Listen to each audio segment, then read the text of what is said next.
ডাকসু নির্বাচনের একজন সবচেয়ে বয়স্ক প্রার্থী। সাধারণ শিক্ষার্থী ভাই বোনদের ব্যাপক সাড়া পাচ্ছি।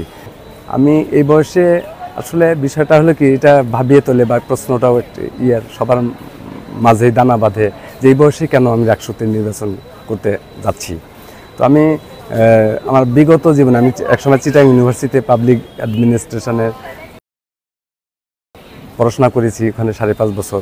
তো আমি ইউনিভার্সিটি লাইফে আমি দেখেছি যে কিভাবে দলীয় মানুষগুলো তাদের নিজেদের স্বার্থে সাধারণ শিক্ষার্থীদের ব্যবহার করে এবং ভোটের সময় দেখা যায় যে একরকম কথা বলে তারপরে ভোটে জয়যুক্ত হওয়ার পরে তারপরে তাদের কাজের সাথে কথার কোনো মিল থাকে না।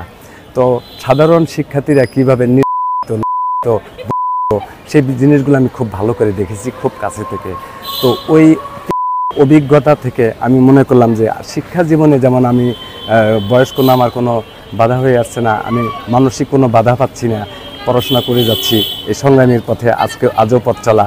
ঠিক একইভাবে ডাকসু নির্বাচনে আমি মনে করি যে আমার কোনো মানসিক কোনো বাধা থাকবে না এবং আমি দৃঢ় প্রত্যয় নিয়ে এগিয়ে পথ চলছি এবং আমি দৃঢ়ভাবে বিশ্বাস করি এবং প্রত্যাশা রাখি যে সকল সাধারণ শিক্ষার্থী, আমার প্রাণপ্রিয় রাজশাহী বিশ্ববিদ্যালয়ের সকল সাধারণ শিক্ষার্থীরা অবশ্যই আমাকে ভোটে জয়যুক্ত করবেন।